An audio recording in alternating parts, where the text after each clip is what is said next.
사명이라고 하는 단어를 탁 넣으시고 이제 말씀을 들으시면 됩니다. 오늘 본문 말씀은 마태복음 3장을 읽어드렸지만 세례 요한에 대한 이야기 플러스 오늘 읽지 않았지만 다루게 될 이야기는 누가복음 23장에 나와 있는 예수님 십자가에 달리실 때 양편에 있었던 강도 이야기와 함께 이 사명에 대한 말씀을 풀어갑니다. 그렇게 기억하고, 자, 오늘 말씀을 이렇게 준비하고 전 묵상하면서 사명이 뭘까 이런 생각을 해보게 되었어요. 그리고 제가 내린 저의 결론은 사명은 자리를 지키는 것이다. 예수님이 십자가를 지셨던 것 역시 예수님이 고난의 십자가를 끝까지 지키셨던 그 사명 때문이 아니었을까. 오늘 이 세례 요한이라고 하는 인물도 보면 그에게 주어진 자리를 가장 잘 지켰던 사람, 그래서 우리는 세례 요한을 사명자라고 말을 하기도 합니다. 제가 굉장히 좋아하는 책이 있는데요, 믿음은 행동이 증명한다. 쉐인 클레어본이라는 사람이 쓴 책입니다. 거기에 두 친구의 이야기가 나옵니다. 조금 생각하면서 들어보세요. 짧은 이야기니까. 한 남자가 친구에게 이렇게 말을 합니다. 나는 하나님께 이 세상의 가난과 고통과 전쟁을 허락하신 까닭을 묻고 싶어. 그래서 친구가 말을 하죠. 그럼 물어보면 되잖아. 내 친구가 이렇게 말을 합니다. 그러고 싶은데 나는 무서워서 물을 수가 없어. 뭐가 무서운데? 하나님이 나한테 똑같은 질문을 던지실 것 같아. 우리는 하나님에게 묻습니다. 왜 이런 고통이 왔느냐고. 근데 하나님은 우리들에게 동일하게 물으실 수 있어요. 왜 너희가 사는 이 땅이 이렇게 되었는지 우리들에게 물으실 수 있어요. 저는 목회를 하면서 교인들을 이렇게 보면서 사명 때문에 교회를 떠나가 사명의 자리로 가는 사람이 있는가 하면 사명을 피하기 위해서 이 자리를 떠나가는 사람이 있는 것도 보게 됩니다. 사명을 피해가는 사람들은요, 참 이유가 많습니다. 그런데 사명은 그렇게 피해가는 것이 아니라는 거죠. 사명은, 다시 이야기합니다, 자기가 해야 할 일을 꿋꿋하게 하는 것, 그것이 사명입니다. 그런데 문제는 우리가 우리의 사명을 감당하려고 할 때 세상은 우리를 그냥 놔두지 않는다는 거죠. 때로는 고통이 우리들에게 찾아오기도 하고 때로는 유혹이 우리들에게 찾아와서 우리의 사명을 흔들어 놓을 때가 있습니다. 자, 이게 이해가 될까 모르겠어요. 어떤 어린아이가 있다고 칩시다. 엄마가 아이에게 심부름을 시킵니다. 얘야, 저기 슈퍼에 가서 이런 물건을 사오너라. 그리고 돈을 주었습니다. 아이가 슈퍼에 가서 물건을 사려고 탁 들어가는 순간 아이의 눈에는 자기가 좋아하는 과자 쫙 눈에 보입니다. 그래서 아이는 자기가 먹고 싶은 과자를 사가지고 엄마에게 돌아옵니다. 자, 보세요. 이 아이는 엄마의 이야기를 들었습니다. 엄마의 명령을 들었습니다. 엄마가 주는 돈도 받았습니다. 문제는 이 아이를 우리가 사명을 완수했다라고 말할 수 없는 거죠. 이유는 왜일까요? 자기가 하고 싶은 일을 하고 왔기 때문이죠. 그래서 이 사명자가 된다라고 하는 말은요, 소명이라고 하는 말과도 연관이 되어 있고 십자가라고 하는 말과도 연관이 되어 있습니다. 그래서 우리가 사명자가 돼서 소명을 이루기 위해서는 이 아이처럼 내가 소명을 받고 슈퍼에 갔는데 거기서 내가 먹고 싶은 것들을 내려놓지 않으면 사명자가 될 수 없는 거예요. 우리가 사명의 십자가를 진다라고 말을 할 때 우리들에게 굉장히 중요한 사실이 있는데, 우리는 사명의 십자가 앞에서 내가 포기해야 될 것이 보여야 우리들이 사명자가 되는 겁니다. 내가 십자가를 진다고 하는데 여전히 내가 하고 싶은 일들, 내가 하고 싶은 욕망들로 가득 차 있다면 우리는 사명자가 될 수는 없는 거죠. 어떻게 보면 사명이라고 하는 말은 참 간단합니다. 우리들에게 주어진 마땅한 일을 하는 것입니다. 그런데 그것이 쉽지 않은 거죠. 자, 오늘 우리가 읽었던 마태복음 3장 11절로 다시 돌아가 봅니다. 세례 요한이 이렇게 말을 하고 있어요. 나는 너희로 회개하게 하기 위하여 물로 세례를 베풀거니와 내 뒤에 오시는 이는 나보다 능력이 많으시니 나는 그의 신을 들기도 감당하지 못하겠노라. 그는 성령과 불로 너희에게 세례를 베푸실 것이요. 여기에 세례 요한의 명확한 정체성이 나와 있습니다. 그는 자기의 사명을 알고 있었어요. 그의 사명이 무엇이에요? 예수님의 길을 예비하는 겁니다. 나는 물로 세례를 주지만 그분은 불로 세례를 주실 것이다. 나는 그분의 신을 들기에도 감당하지 못할 사람이다. 그런데 오늘 본문 말씀이 이해할 수 없는 부분이 나오는 거예요. 자, 세례 요한은 자기 자신이 왜 그런 사람이라고 알고 있었냐면 어렸을 때부터 아버지에게, 부모에게 그 얘기를 듣고 살았어요. 그의 아버지 사가랴를 통해서. 그리고 세례 요한에 대한 탄생의 이야기가 성경에 나오고 있거든요. 누가복음 1장 76절에 보면 그의 아버지가 이렇게 말을 합니다. 이 아이여, 내가 지극히 높으신 이의 선지자라 일컬음을 받고 주 앞에 앞서가서 그의 길을 준비하며. 세례 요한은 자기의 정체성에 대해서 나는 소리요라고 말을 하죠. 그는 늘 어떤 마음을 가지고 있었냐면 나는 예수님을 예비하는 사람이야. 자, 그런데 이제 이해할 수 없는 게 뭐냐면 15절로 내려가 봅니다. 15절에 예수께서 대답하여 이르시되 이제 허락하라. 우리가 이와 같이 하여 모든 의를 이루는 것이 합당하니라 하시니 이에 요한이 허락하는지라. 이게 무슨 말이냐면 세례 요한은 예수님을 예비하러 온 사람인데 오늘 예수님이 요단강가에 오시더니 세례 요한에게 나에게 세례를 베풀라 하시는 거예요. 이게 요한이 이게 이해가 안 되는 거예요. 아니, 예수님에게 내가 어떻게 세례를 줍니까? 근데 예수님께서 네가 그것을 허락하라. 그 이야기를 듣고 요한은 이제 예수님께 이제 세례를 베풀게 되는 거죠. 여러분, 제가 이제 목사의 입장에서요 이렇게 생각을 해봅니다. 목사가 설교하기 제일 힘든 때가 언제냐면 선배 목사 내지는 목사님들 있는 곳에서 설교하는 게 참 힘듭니다. 왜? 그분들은 뭔가를 알고 있거든요. 저는 여러분들 앞에서 설교하는 게 좀 쉽습니다. 기분 나쁘실 수도 있겠지만 또 뭐 제가 이제 미국에서 공부할 때 경험이죠. 영어를 하면서 제일 힘든 게 언제냐면 저보다 먼저 미국에 와서 살고 있는 한인들 앞에서 영어하는 게 진짜 힘듭니다. 미국 사람들한테서 영어하는 건 괜찮습니다. 그냥 해도 되고 당연히 한국 사람이려니 하는데 한국 사람들은 한국 사람이 영어를 하면 꼭 문법을 따져요. 저게 틀렸느니 맞았느니. 굉장히 힘든 거예요. 여러분, 요한이 힘든 게 뭔지 아세요? 예수님이 자기를 알고 자기도 예수님을 아는 거예요. 자기의 정체성을 아는 거예요. 이게 굉장히 힘든 겁니다. 근데 예수님이요 요한에게 이제 강권적으로 허락하라 이렇게 말씀하는 거죠. 저는 그 말씀을 이렇게 묵상하면서 예수님께서 허락하라 이 말씀 가운데 참 굉장히 중요한 걸 깨닫게 됩니다. 예수님은 우리들에게 사명을 맡기실 때, 사명의 십자가를 주실 때 굉장히 인격적이시다. 그러니까 무조건 강권적으로 이야기하는 것이 아니라 허락하라는 말을 듣고 요한이 허락합니다. 자, 또 이렇게 말씀을 준비하다 보면 이렇게 묵상을 하다 꼬리에 꼬리를 물고 이렇게 넘어갑니다. 그러면 만약에 요한이 이것을 허락하지 않았으면 어떻게 됐을까? 저는 둘 중에 하나일 것 같아요. 예수님께서 허락하지 않는 요한이 허락하도록 요한을 치실 수도 있겠다. 왜? 그는 사명자니까.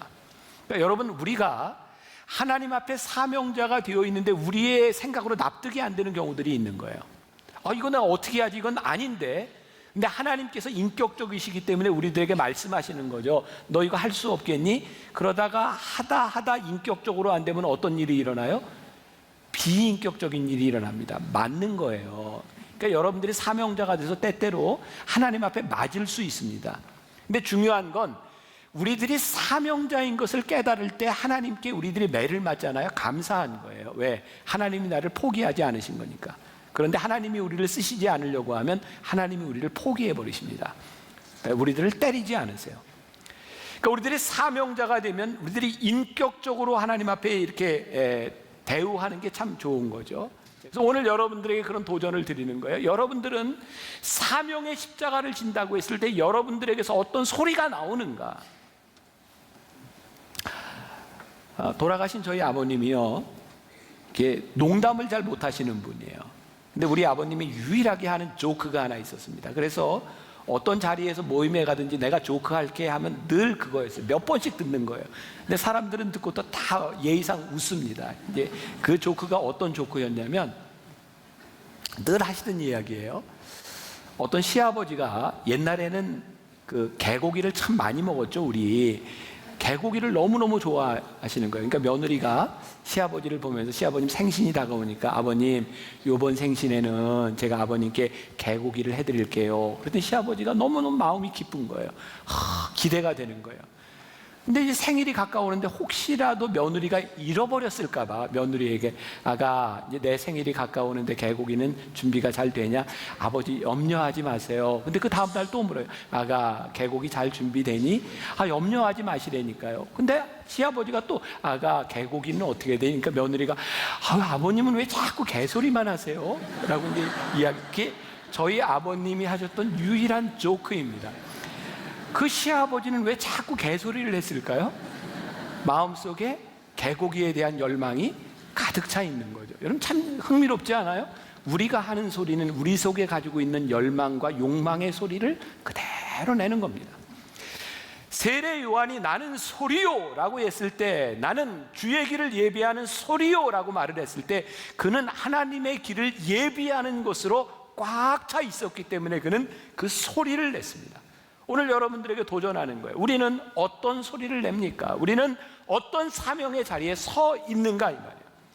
사명의 자리를 지켰던 사람들, 조금 전에 영상으로 보았던 강문호 목사님, 여러분들 혹시 제주에 갈 기회가 있으면 한림교회를 꼭 가서 보세요. 그리고 사진에 잠깐 보여주실래요? 저 종탑과 저기에 쓰여져 있는 문구를 가서 한번 꼭 보시면 참 좋을 것 같아요. 이 강문호 목사님에게 있어서 제일 인상적이었던 것은 제가 제주에 가서 들었던 것 중에, 이분이 그 미군의 폭격으로 인하여 교인 4명과 함께 그의 누이가 죽은 거예요. 어려움을 많이 당했죠. 또 그 일제시대에 이 목사님이 당했던 제일 어려움 가운데 하나는 이제 신사참배가 강요되면서 한국말을 하지 못하게 되고, 교회 안에 일본인 경찰들이 들어와서 한국말을 하면 교회를 폐쇄해버리는 거예요. 자, 이 상황 가운데서 찬송과 기도는 한국말로 할 수 있지만 이 목사님은 설교를 일본말로 해야 되는데 민족주의자였고, 또 하나님의 말씀을 어떻게 그렇게 할 수 있는가 생각했던 이 목사님은 교인들에게 이렇게 이야기하죠. 성경을 읽고, 여러분 이제 제가 이 말씀을 내 가슴으로 침묵으로 이야기할 테니 여러분들은 가슴으로 이 설교를 들으십시오. 그리고 성경을 읽고 이분은 침묵으로 설교를 하고, 그 침묵의 설교를 들었던 교인들이 감동되기 시작합니다.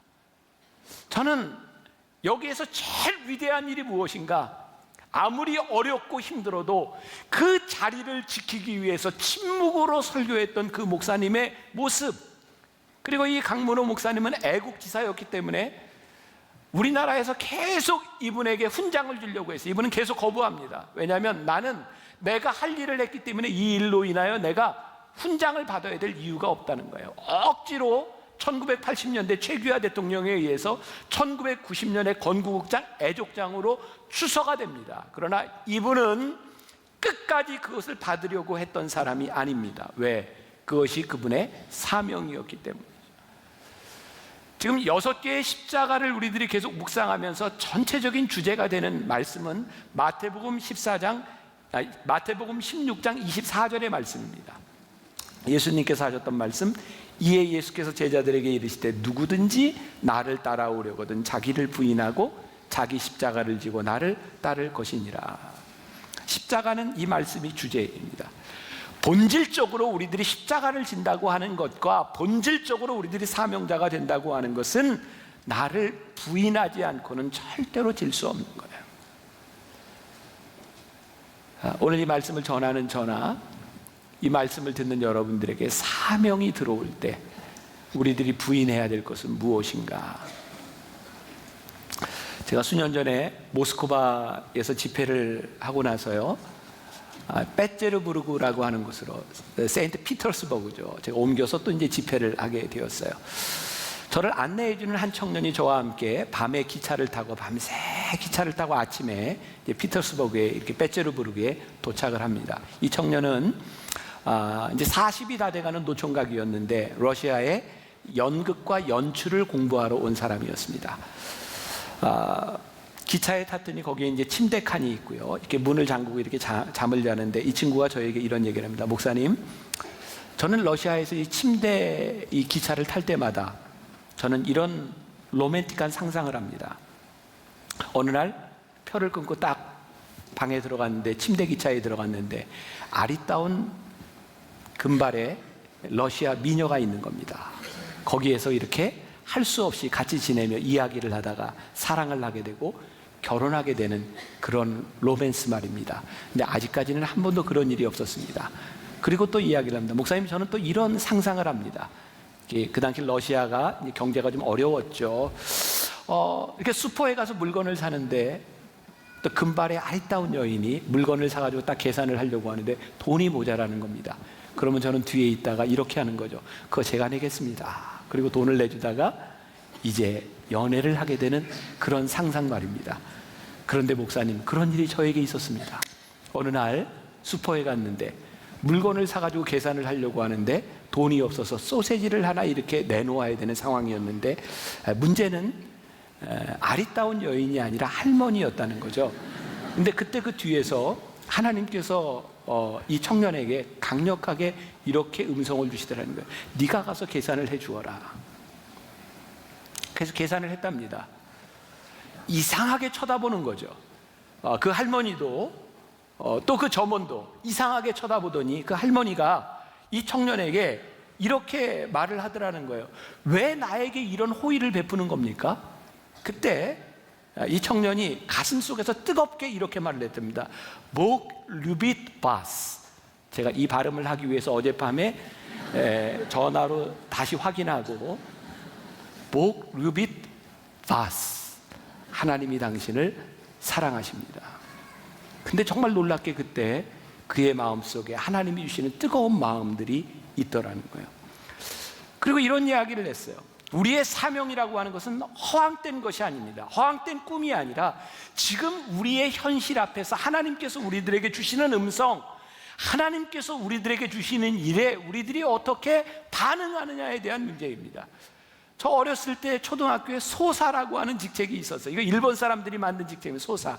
아주 허드렛 일, 작은 일을 하는 사람입니다. 옛날 면사무소에도 소사라는 사람이 있었어요. 허드렛 일을 하는 사람입니다. 소사 말고 여러분들 뭐 대사, 특사, 밀사 이런 거 있지 않아요? 특징이 뭡니까? 누군가 시킨 일을 특별히 하든 비밀리에 하든 큰 일을 하든 작은 일을 하든 자기를 보낸 사람의 일을 하는 것입니다.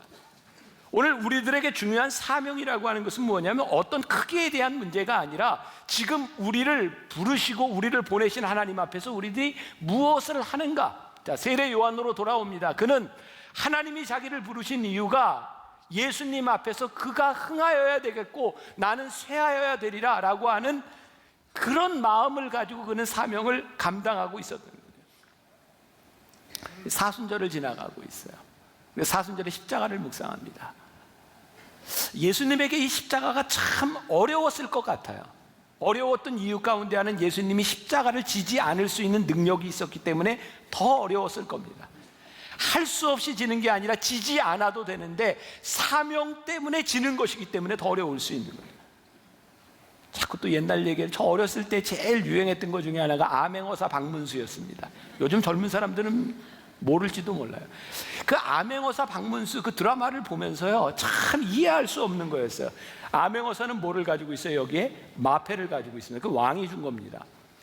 이 마패만 휘두르면 모든 문제가 해결이 되는데요, 이 암행어사 박문수는 결정적인 순간이 올 때까지 이거를 보이지를 않는 거예요. 그리고 막 끌려가서 매를 맞으려고 하는 그 순간에 암행어사 출두요 그러면 이제 문제가 해결돼요. 근데 그런 거죠. 아니 이걸 좀 일찍 보이면 될 텐데 그걸 왜 그렇게 고통을 감수하면서 왜 그 어려움을 당하냐. 이유는 하나인 거죠. 나를 보낸 왕의 일을 이루기 위해서 내가 이걸 숨기는 거예요. 자기의 능력을 드러내지 않는 거예요. 그것이 사명자의 삶을 살아가는 거죠. 제가 며칠 전에 그 방송에서 강신주라고 하는 동양 철학자가 이렇게 강의하는 걸 들었는데 그 책을 썼더라고요. 감정수업. 거기에 겸손에 대한 이야기를 하는데 제가 굉장히 인상적으로 들었어요. 겸손이라고 하는 말이 별로 덕목이 아니다 그렇게 얘기를 하더라고요. 노예들에게, 어려운 사람들에게, 지위가 낮은 사람들에게 겸손해라 라고 하는 말은 덕목이 아니라 이것은 수치스러운 일이라는 거예요. 겸손은 누구에게 덕목이냐? 권력을 가진 사람들, 권력을 휘두를 수 있는 사람들에게 겸손하라. 그들이 겸손할 때 그것이 덕목이 된다는 거예요. 우리들에게 참 힘든 것, 오늘 세례 요한에게 참 힘든 것, 십자가에 달려 죽는 그 강도에게 힘들었던 것, 위대한 분 앞에서 우리의 재능을 보이지 않고 내가 그분을 드러내기 위해서 내가 참는 것. 하나님께서요, 세례 요한을 이렇게 쓰시려고 하는데 높여주시는 것, 그것도 참 힘든 일이고요. 하나님이 우리를 쓰시기 위해서 우리를 지극히 낮추고 우리를 사용할 수 없는 것도 참 힘든 일입니다. 왜? 우리는 자꾸 우리를 드러내려고 하는 성향이 있기 때문에. 자, 누가복음 23장으로 갑니다. 33절에 오늘 우리가 읽지 않았지만 해골이라 하는 곳에 이르러 거기서 예수를 십자가에 못 박고 두 행악자도 그렇게 하니 하나는 우편에 하나는 좌편에 있더라. 자, 예수님 십자가에 달리실 때 양편 강도가 있었어요. 자, 그리고 이제 39절에 가서 보니까 달린 행악자 중 하나는 비방하여 이르되, 예수님을 비방하여 이르되 내가 그리스도가 아니냐, 너와 우리를 구원하라. 여기서 구원하라고 하는 말은 영적인 구원이 아닌 거 아시죠? 예수님에게 네가 그리스도라고 하면 한번 너와 나를 여기에서 내려오게 해봐라. 그리고 예수님을 조롱하는 거예요. 어쩌면 예수님에게 유혹이 되지 않았을까요? 예수님의 성질을 건드는 겁니다. 예수님 능력이 있는데 내려와 보라고 하는 거죠. 너의 위대함을 보라고 하는 거죠. 여러분, 우리들이 사명의 자리에 서지 못하는 굉장히 중요한 이유 가운데 하나가 우리들이 흔히 말하는 정당한 대우라는 거예요. 나는 정당한 대우를 받고 싶어. 정당한 대우. 예수님 능력 있으신 예수님의 능력 있는 것만큼 내려와 보세요. 근데 예수님 내려오시지 않았다고요. 우리는 정당한 대우라고 하는 이름으로 우리는 무언가 특혜를 받으려고 하는 생각이 있어요. 어려움을 피해가려고 하는 마음들이 있어요. 좋은 자리를 지키려고 하는 마음들이 있어요. 그런데 사명은 우리들이 정당한 대우를 받는 것이 아니라 우리들이 해야 할 마땅한 일을 하는 것이 사명이다. 세례 요한의 이야기로 조금 다시 돌아와 봅니다. 여러분, 요한복음 2장에 보면 예수님께서 물로 포도주를 만드신 기적을 행하시고 난 이후에 세례 요한은 저 광야에서 회개하라고 외치고 요단강에서 세례를 주는 사람이었는데 사람들이 예수님께로 돌아섭니다. 사람들이 세례 요한을 따라다니는 사람들이 예수님께로 확 쏠려가니까 세례 요한의 제자들이 세례 요한에 가서 그 얘기를 하는 거예요. 선생님, 사람들이 다 예수님에게로 갑니다. 이게 세례 요한을 격동시키는 일이거든요. 근데 세례 요한이 뭐라고 얘기합니까? 내가 말한 바 나는 그리스도가 아니요 나는 그의 앞에 보내심을 받은 자라고 한 것을 증언할 자는 너희니라. 너희들 나를 격동시키지 말고 내가 해야 되는 일이 무엇인지를 너희들이 분명히 알고 우리들이 이 사명의 자리를 지키자라고 말을 하는 겁니다. 이 세례 요한이 그 충동질에 넘어가서 그가 사명을 감당하지 못했을 수도 있었을 거예요. 예수님이 십자가에 달리셨을 때 그 강도가 네가 그리스도라면 너와 나를 구원해보라 라고 하는 말을 가지고 예수님이 내려오셨더라면 어떻게 되었을까요? 그런데 여러분들 보세요. 우리들의 사명을 놓치게 하는, 우리를 충동질하는 그 중심에 뭐가 있는지 아세요? 우리의 욕망이 있는 거예요. 세례 요한에게 있어서 예수님이 받으시는 영광이 아니라 나도 영광을 받고 싶다라는 욕망이 그에게 들어오면 이거 십자가를 질 수 없는 거예요. 사명을 감당할 수 없는 거예요. 자, 제가 예를 드는데 우리 교인들은 아마 목사를 좀 디스하면 훨씬 좋아할 것 같으니까 제가 목사의 예를 들을게요. 제가 목회를 하면서 저뿐만 아니라 모든 목회자들은 참 별것 아닌 것이 고민스럽습니다. 뭐냐면 목회를 하면서 교인들이 저를 바라보기 때문에 예를 들어서 어떤 차를 타느냐, 어떤 옷을 입느냐, 어디에서 사느냐, 이런 것들이 다 관심의 대상이 될 수도 있고 교인들 나름대로 다 평가를 합니다. 그러니까 목회자는요, 내가 무엇을 하든지 내가 무언가를 결정을 해야 되는 겁니다. 이건 진리에 대한 문제가 아니에요. 목사님들 모임에 가면 그런 얘기를 종종 듣습니다. 글쎄 나는 이런 차를 타려고 안 했는데 교회에서 이런 차를 사주네. 나는 안 탄다고 했는데 뭐 어쩔 수 없이 이렇게 차를 탔네. 이 얘기를 들으면 뭘 느끼는지 아세요? 이분이 이 차를 타는 것에 대한 변명이 필요하구나. 그리고 제가 이런 생각을 합니다. 아무리 교회에서 이런 차를 사주고 한다 그래도 목사님이 안 탄다 그러면 안 사줍니다. 그냥 그러니까 사주는 거 아니겠습니까? 여러분, 이건 진리에 대한 문제가 어떤 기준에 대한 것을 이야기하는 것이 아닙니다. 여러분들 오해하지 마세요. 어떤 목사님이 어떤 차를 탄다, 어떤 교회에서 산다, 무엇을 입고 있는다, 그것이 중요한 것이 아니라 결국 모든 일들에 대해서는 우리들에게 책임이 있고 내가 그것을 감당해야 되는 것이지 누구 때문에 일어나는 일이 아니라는 겁니다. 세례 요한의 제자들이 세례 요한을 격분시킵니다. 그러나 격분하고 하지 않고는 세례 요한의 몫인 겁니다. 우리가 사명자가 된다고 하는 것, 그것은 무엇이냐? 우리들이 하나님 앞에서, 십자가 앞에서 우리들이 어떻게 결정하고 이 자리를 지킬 것이냐 아니냐를 우리들이 고민하며 결정하는 것이라는 거예요. 모스크바 얘기를 하나 더 하죠. 제가 페테르부르크에 갔을 때 그곳에서 예배를 마치고 아마 그 다음날 저를 누가 이렇게 안내를 해줬어요. 카잔 성당이라고 하는 곳을 가게 되었습니다. 지금 푸틴 대통령의 어머니가 굉장히 신실한 러시아 정교 교인이랍니다. 그래서 그 러시아에는 지금 성당들이 잘 이렇게 정리가 되고 관광객들이 옵니다.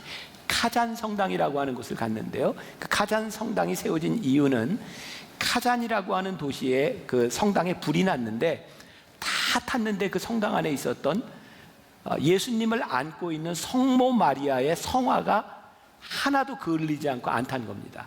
그래서 그 성화를 가져다가 성당을 짓고 그것을 카잔 성당이라고 지은 겁니다. 거기에 사람들이 굉장히 많이 옵니다. 그리고 유리로요 이렇게 해놨는데 보니까 거기에 가시관이 있는 거예요. 가시관 한 조각이, 예수님께서 가시관을 쓰셨던 그 조각이라는 거예요. 또 나무가 하나 있어요. 그게 십자가 조각인데 예수님께서 쓰셨던 나무 십자가 조각이라는 거예요. 제가 안내하는 사람에게 묻습니다. 진짜입니까?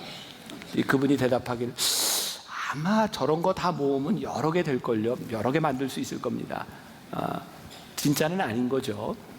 근데 거기에서 사람들이 가서 향을 피우고 기도를 하기도 하고 가서 뭐 키스를 하고 바닥에 엎드리기도 하고 합니다.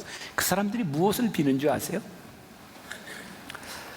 예수님을 안고 있었던 성모 마리아의 성화가 타지 않았으니 우리가 여기서 바라는 게 뭐냐면 그 효험을 얻어서 우리들에게 어려움이 없고 재난이 없기를 기도하는 겁니다. 우리가 분별해야 될 것이 있죠. 우리가 하나님 앞에 기도하며 우리의 자녀들이 잘 되기를, 우리의 사업이 잘 되기를, 우리의 모든 것들이 평안하기를, 우리가 건강하기를 기도하는 것이 잘못된 것이 아닙니다. 왜? 하나님은 우리를 축복하시기를 원하시는 분이시죠. 그러나 그것보다 더 중요한 게 있더라고요. 교회는 우리들이 축복을 받기 위해서 오는 공동체가 아니라 사명을 감당하기 위해서 오는 공동체가 교회죠. 그 증거의 명확한 것은 예수님께서 예수님을 따르던 제자들에게 말씀하신 것이 뭐냐면 너희들이 나를 따라오려거든 자기를 부인하고 자기 십자가를 지고 나를 따를 것이니라. 예수님이 명확하게 제자도에 대해서 말씀하셨어요. 우리들이 신앙을 가지고 우리들이 믿음을 가지고 하나님이 주시는 축복을 경험할 수 있지만 이 교회와 우리가 예배하는 이 사순절에 십자가를 묵상하는 우리들이 십자가를 부족처럼 이 십자가로 인하여 나에게 고난이 없고 이 십자가로 인하여 나에게 어려움이 없도록 해달라고 십자가를 붙들고 기도한다면, 우리들이 염주를 가지고 모든 애군이 떠나가기를 위해서 기도한다면 이것은 우리가 알고 있는 신앙의 진리가 아닌 거죠. 우리는 십자가를 지기 위해서, 십자가의 사명을 감당하기 위해서 하나님이 우리를 불러주셨는데, 강문호 목사님이 아까 나왔던 그분이, 저는 그런 생각, 그분의 위대함이 무엇인가? 설교를 하지 못하게 하고 일본말이 아니면 설교를 하지 못한다고 하는 것 때문에, 일본인들이 그렇게 핍박하는 것 때문에 많은 사람들이 교회를 떠나가고 교회의 문을 닫을 때 그분은 침묵하며 그 자리를 지켰을 때 교인들에게 그 상상을 해보세요. 여러분, 내가 일본말로 설교할 수 없으니, 그분이 일본말을 못하는 것이 아니라 동경에 유학을 갔다 온 사람인데, 내가 이 말씀을 그렇게 내가 거기에 무릎 꿇을 수 없으니 여러분들 말씀을 듣고 성경을 듣고 내가 지금부터 내 가슴으로 이야기하는 말씀을 들으십시오라고 이야기하고, 그 교인들이 그 가슴으로 울리는 말씀을 들었을 때 얼마나 감동적이었을까. 여러분, 그게 사명의 자리가 아니에요? 환경에 대한 문제가 아니라 그것이 나에게 주어진 사명이기 때문에 그것을 우리들이 어떻게 질 수 있는가? 예수님 십자가 지실 때 양편 강도가 있었어요. 한 사람은 예수님을 조롱했죠. 네가 그리스도라면 너와 나를 구원해보라. 그랬더니 한편의 강도가 이렇게 얘기합니다. 너와 나는 우리의 죄값으로 죽는 게 마땅하거니와 이분은 죄가 없으시다. 그러면서 예수님께 예수님 저를 기억해 주세요. 이 사람은 자기의 죄로 인하여 십자가에서 내려오는 것이 문제가 아니라 그 십자가의 고난을 당하는 것이 마땅하다고 본 거죠. 여러분, 십자가는 두 가지가 있습니다. 하나는 우리의 잘못으로 인하여 우리들이 감당해야 되는 어려움의 십자가 있어요. 그런가 하면 우리들의 잘못과 아무 관계없이 하나님이 우리들에게 지라고 하는 버거운 십자가가 있습니다. 이 강도가 예수님 나를 기억해 주세요. 그랬더니 예수님께서 뭐라고 말씀하셨어요? 내가 오늘 나와 함께 낙원에가 있으리라. 자비를 베풀어 주셨어요. 예수님은 그 강도의 십자가를 내려주신 것이 아니라 십자가를 지는 사람에게 자비를 베풀어 주셨어요. 이게 십자가예요. 우리들에게 정말 버거운 사명의 십자가를 우리들이 앞에 놓고 기도할 때 하나님 이 십자가를 벗도록 해주세요라고 하는 것이 아니라 하나님 앞에 하나님 이것이 나의 십자가입니다 발버둥치며 기도할 때에 그 십자가를 지는 우리들에게 하나님의 베풀어 주시는 자비와 은혜를 경험하는 것이 십자가의 신비인 거예요. 그게 부활의 신비고 그것이 우리들의 믿음인, 그것이 능력인 거예요. 아까 강문호 목사님 얘기 나왔던 일본 사람들이 침묵 설교를 하는 그 모습을 바라보면 그들이 혀를 내두르고 가는 거예요. 여러분, 그게 은혜의 순간이 아닐까요? 왜? 십자가를 지는 순간이니까. 오늘 여러분들에게 그렇게 제가 도전하고 여러분들을 세상으로 나가도록 하고 싶습니다. 사순절 십자가를 묵상하는 이 기간에 여러분들에게 주신 십자가는 무엇인가요? 피하는 것이 아니라 감당하기 위해서, 우리들에게 주어진 그 자리를 끝까지 지키기 위해서 하나님 앞에 몸부림치는 여러분들을 하나님께서 귀하게 사용하여 주실 줄 믿습니다.